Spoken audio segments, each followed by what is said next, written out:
Gwent Masters! Welcome everyone, the last official competitive season of Gwent is coming to its end. We have only Masters to play, so let's set the stage and see who are the players qualified for the tournament and which decks they decided to bring to the most important tournament of the year. 12 player names are on the screen, so you can see a lot of familiar names and maybe some dark horses for the tournament. In addition to those 12 players playing in the group stage, there will be Kaneki, Yamori and Payable, who qualified through the mid-season tournament for Kaneki and through the ladder crown points for Payable.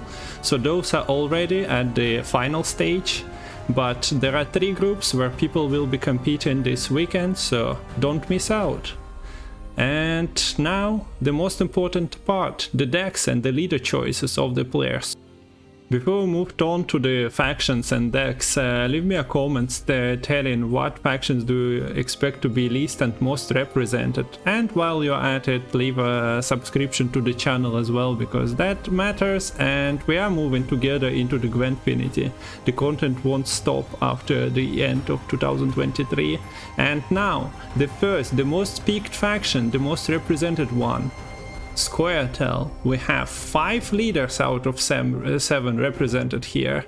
Nature's Gift and Invigorate are the only ones that didn't make an appearance, and that's why I asked for the most represented and least represented factions and leaders in the comments, because Nature's Gift was incredibly popular on the ladder, people were getting some results with it, but pro players decided not to take it. Even if you can play the leader with no devotion, with some control, they still decided to opt for Mahakam Forge and other leaders, as we can see. So 13 out of 14 players picked Scoiatael, Dead Ambush, Call of Harmony and Mahakam Forge are the least popular ones. People mostly went for the control leaders of Guerilla Tactics with Milva and Shiro, and also Precision Strike. Moving to the second faction, it's Nilfgaard, and 4 leaders are here. We have Assimilate. It would have been a shame to have the last Masters without the Assimilate. We have Imposter, Masquerade Ball, Devotion, so that Thirsty Dame buff. I did not expect it to actually affect the player choices, but yeah, Masquerade Ball went in. And we have Rent-Free Soldiers, Imperial Formation, and also Soldiers with Battle Stations as the most picked leader and the deck type for Nilfgaard. But Myamon is also playing to Santos Hospitality, so there is that for you to see this weekend.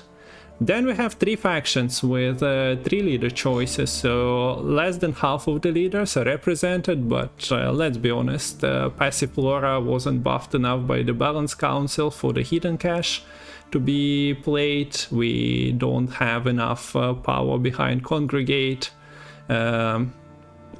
Was expecting more of Skellige maybe, with Onslaught being played, but after the compass change, people decided not to play non-golden necker pirates. And for monsters, after the Carapace nerf, we see that Ogroids are not being played, as well as the Relicts and the control with Fruit of Isgit leader. So to the numbers we go. I appreciate Lerio for sharing this spreadsheet with me and also doing a lot for the Gwent community. If you haven't been to Lerio Hub, don't hesitate and go there and check some awesome deck ideas and stats about Gwent, and also he's doing a series about the leader choices for each faction at the moment. But yeah, for Syndicate it's between Line Pockets and Off the Books with the Vice package, and Blood Money Golden Necker is another option with the Bounty and Poisons. Next one is Skellige, Patricidal Fury, Ursine Ritual share a lot of cards between themselves, but there are different Patricidal Fury decks represented, and also we have Battle Trance, so Alchemy makes an appearance. And for the monsters, Araha Swarm, you've seen that deck. Sadly, I don't think we are witnessing the Tatterwing version of it, so it's the all triple Ether deck. that is utilizing Arachas Queen and also Witch's Sabbath. We have Death Wish, Overwhelming Hunger, and also White Frost. Surprisingly, Devotion Frost is being played. And for the last faction, the least picked one, it's in terms of the leader abilities, it's Northern Realms, only playing Pincer Maneuver and Inspired Zeal. So we have 6 Pincer Maneuvers, shading some of the archetypes between like Priestess being played with Renfri and with Siege, but also Erland, and Inspired Zeal is also being brought, but only by one player. So those are the stats. And now moving on to the decks. Before that, let's see. Saturday and Sunday, December 2nd and 3rd, you will be able to witness all the matches on Gwent Twitch category, so don't miss out on that. A lot of quality casters, entertaining streamers, making effort to bring it to you. And 2 of the matches we are casting with Salty Captain on my channel, so drop a follow on the Twitch channels listed everywhere here on this screen. I also am kind of blocking Jamie One Hand versus Trusky that will be cast on Rikov's channel, so hope he doesn't mind. So this is the schedule. Be there, enjoy Gwent. This is the group stage, so next weekend will be the final stage. And now to the decks we go. First, Scoiatael and Guerilla Tactics with Shiro and Milva is probably the most popular deck of this tournament. We see a lot of points coming from Seamless. Seamless is being played everywhere in Scoiatael. The only deck that is not running it is Call of Harmony, because there is a Quacks that will be bringing Seamless out, and you don't want that. But yeah, Dwarven Chariots, incredibly powerful cards, restarting or providing extra points for your Dwarven Berserkers, to your Dennis Cranmer point slam. So there is that, there is control and pinks everywhere to combine your Guerilla Tactics with Milva. There is some movement with Catchwitcher, Saboteur, so yeah, pretty well-rounded deck that has been played a lot recently. Mahakam Forge, though, is a less popular version of more or less the same deck, but yeah, there is no control in terms of Guerilla Tactics leader combining with Milva or Shiro. You just slam your points, and for extra points you have Elven Seers that you can play the Armorer's Workshops on. So scary amount of points, but less control. Deck risks a little bit running Curse of Corruption, but well, yeah, you'll have to space your rounds correctly and find that curse value, because otherwise you will be burning your living armor, you will be burning the units you buffed with the Armorer's Workshop, sorry. So yeah, an interesting deck and an interesting choice to see from the players bringing Forge to the final stage of the Masters. Next one is Precision Strike. This one is played by Payable and Gravish, if I'm not mistaken. So Oak version of PStrike. It's easier to line up your units into the one row by using your leader for Brokilon Sentinel thinning. So you get your Oak row filled pretty fast. It also is useful for Commander's Horn, so the card that was mainly played in the Pirates makes appearance in Scoiatael, but you see a lot of cards shared between the decks. Zoltan is in a pretty good state at the moment. Seamless is there. Mahakam Pass is a card that gets a lot of value, but that's the reason you'll see Angulim later on. So for every powerful card there is another powerful card to take advantage of it. So those are 3 deck types that are being played, but there is more. Call of Harmony, as I said, is playing Ihorok Vox. So you have your Harmony, but you also thin in opponent's gold card of the highest provision with the Quox. So some pretty spicy rolls, especially in the Scoiatael mirrors, are bound to happen. But yeah, this deck is running like full harmony package plus scenario as extra bodies for that. And the last one is Elves brought by Magpie, 4 traps in the Elf deck, no scenario. So Heist, everyone likes that, right? I've read it, I know how people feel about that card, but it's a 12 provision and its targets also got nerfed. Nonetheless, Magpie decided that deck is good enough and reliable enough to compete with it at the Masters. So those are Scoiatael decks. Let me know what you think of those. What is the archetypes that you'd love to see? As I mentioned, Nature's Gift seems pretty obvious, but doesn't make the cut here. So let's move to the next faction, and it's Nilfgaard! And for Nilfgaard, Imperial Formation is the first deck. You see Renfrey, you see Traherne, you know what's coming. A lot of locks, a lot of things, row stacking for 3 Meteor. This is not a new deck at all, but yeah, it was nerfed and some of the nerfs were reverted, so deck is back to being playable. Please don't over nerf it once again. We are in a stage where the next Balance Council votes are already coming in, but there is still a month, so the voting won't affect the Masters, so the decks will be played as they are at the moment. So this is Imperial Formation, and another, the most surprising version of it, is Imperial Formation with battle stations that runs Evo of Belhaven and also, yeah, Angoulême, as I mentioned. So scouting for those extra lines, even if Angoulême is yeah, more reliable in the assimilate decks where you have spies to create the triggers.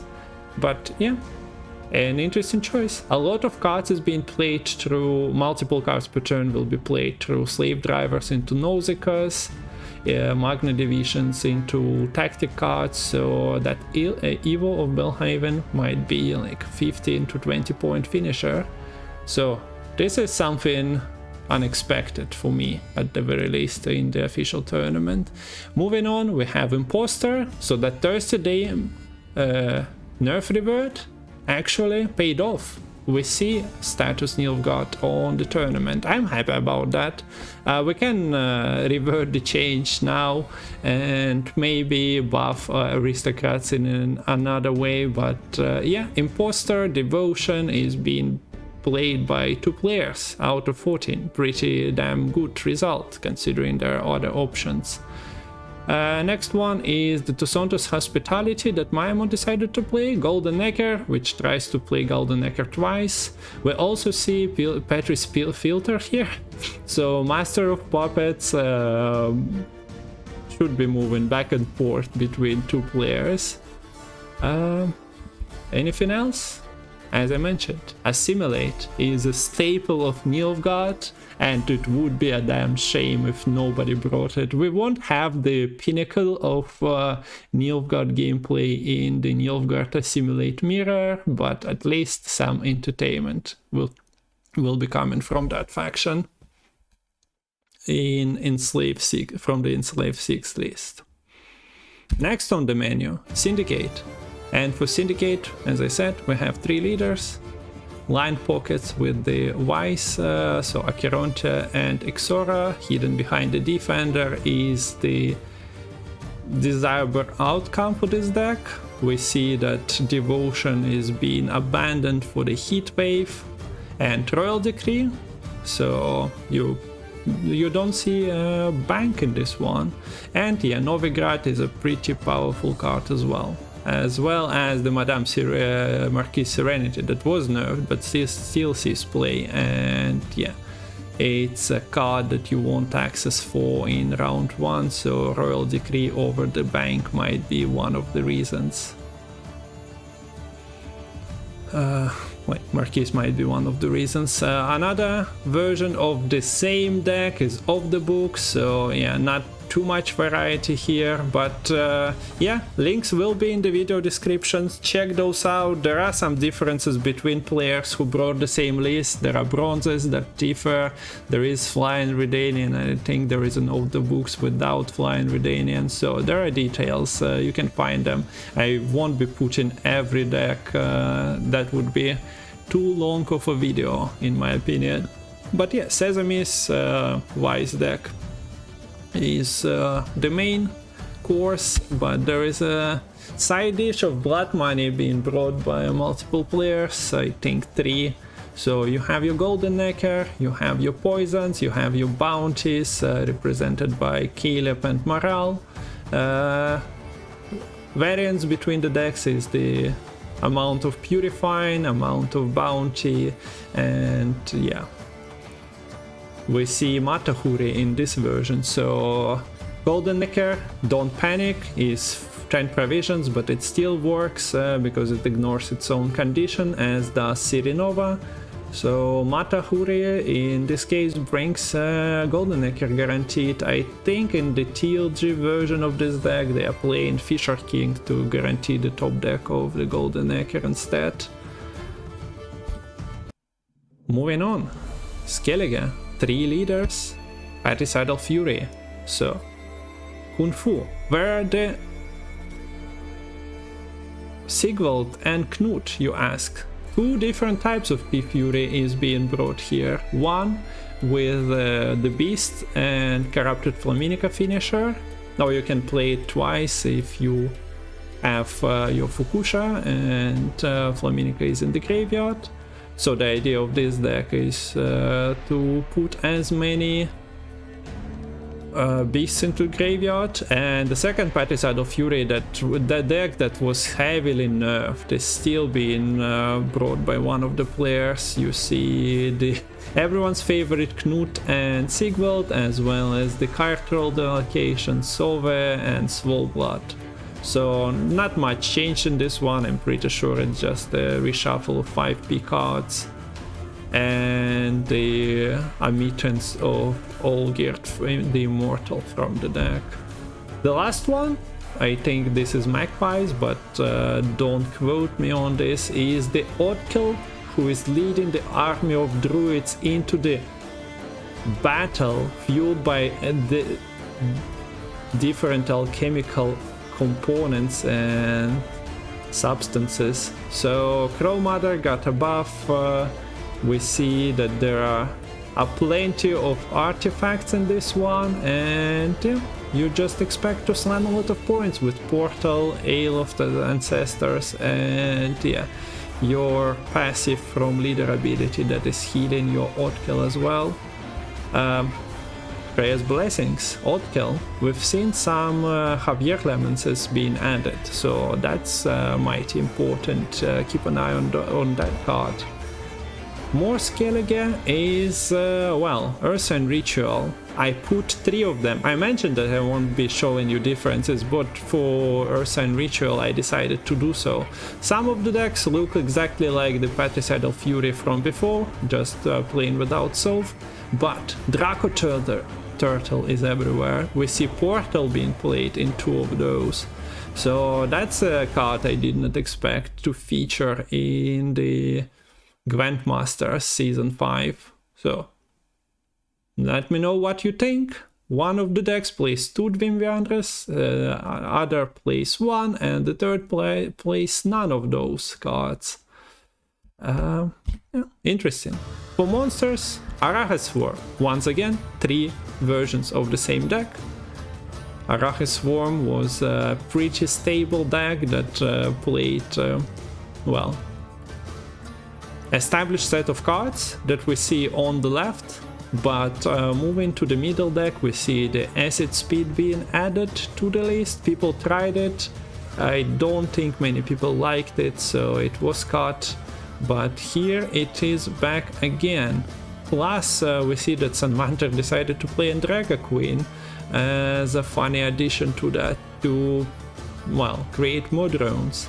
And Karim comes with a version of Arachas Swarm that is plain werewolf combo, so Fruit of Wizgit is not here, but Alpha Werewolf and Immune Werewolf for 4 provisions here in this deck instead. An interesting addition, not sure what was the motivation behind that. You kinda need to play your combo out, so spending tutors if you missed one of the werewolves feels bad. But well, we'll see that in action. There is always an alternative. You can hand buff your squirrel to play for a lot of points. And then we have the Death Wish with Dagon. I decided to put both of them, but they're pretty similar, just more control on the right version of the deck, with the Cyclops being, well, a thrower of Death Wish units onto the other side of the board if necessary, or maybe you just throw a big body to deal with something like Exora or Chirontia that was buffed by the candle.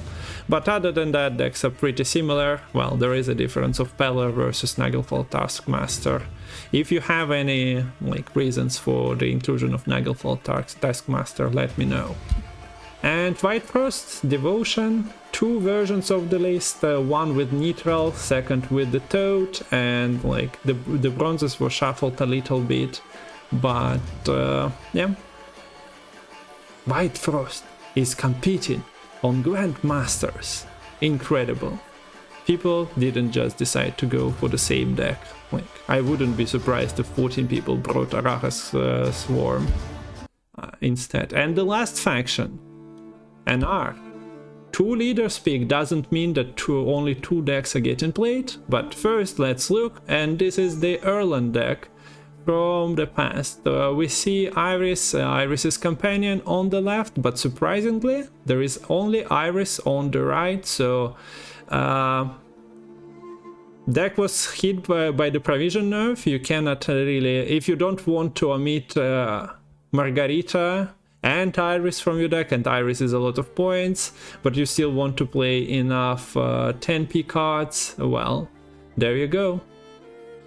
You can just throw the Iris's companions out. Although looking at this list, yeah, it becomes obvious. What's the motivation behind Iris's companion omittance? There is a Geralt of Rivia, or you can run Heatwave instead.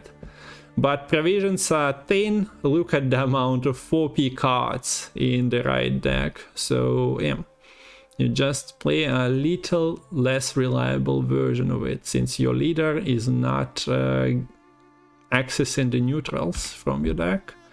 And then Inspired Zeal with Golden Necker that plays both River Hunters and Synchron Royal Guards, so you create a lot of carryover. You have Ida run as well, so your River Hunter round is pretty strong, but even in a short round, if you have Golden Necker somehow preserved with the River Scouts and Synchron Royal Guards, it's insane amount of points. And then we have 2 pincer maneuver decks. Traveling Priestess, would be a shame if nobody brought it. It's a pretty significant deck from the past 2 years. So Traveling Priestess on the left is the rent-free version that runs to 0 if I'm not mistaken, and on the right we have the Siege version, which also taints pretty heavily with all the Siege Masters and Redanian Secret Services. So different ways to achieve the same end goal of setting up Onagers and Traveling Priestesses with Trident Infantry. So yeah, 2 versions of this deck is being played in the group stage. So those are your nominees to qualify. Let's look at the unexpected cards. I talked about them a lot, but yeah, Fall City is the first one I decided to highlight, because even if it's a pretty powerful card, you'd expect that some Consume will be there, you expect some Transform from Erland lists to be present, so not a reliable value, that Fall series, but this is the first one. It's just maybe people decide to not risk their points. Arachas Swarm playing the Acid Speed is somewhat surprising because I think a lot of people gave up on the card already, but if it works, it's beautiful. It's a lot of points. Thursday I'm putting here as a surprise value for myself because I just didn't believe that after the provision nerf reversal during the last battle council, people will be actually considering it as a deck for the tournament, but 2 players did, so I'm happy. You know how you feel about the card. I'm not here to explain it to you. Then we have some interesting additions to Mahakam Forge deck, and in case of Eudora to PStrike as well. So that extra tin and also enabler of round 1 for in living armor. You can play your bronzes boosting from the 10 armor on the living armor. So yeah, surprising inclusion somewhat. Werewolf we talked about in Rache Swarm, did not expect that card outside of Fruits of Isgit. We see Portal being brought, we see Draco Turtle and also Corsair to synergize with that armor removal from the Draco Turtle and other Skellige cards. So pretty cool stuff. Neutral makes appearance. I mentioned that, yeah, the toad value was not guaranteed, and neutral unanswered is a lot of points. There is a lot of things to control in the Frost deck anyway, so maybe we'll see some cute pinging from the boy. Then we have Ale of Ancestors being played in the Alchemy deck. We have the Your Mates are here. Don't you recognize them? The Rivers being brought by Myamon. We see some spies from Myamon as well in Nilfgaard, with Petri Filter combining with Master of Puppets. And then, yeah, Sanvanter decided to play Andraga Queen. In the Rache Swarm we see War Chariot being that extra siege engine for Priestess deck. And tada! Ihor Quarks and Trahern make an appearance in the last official tournament. I'm not sure how. I feel conflicted, especially about this card on the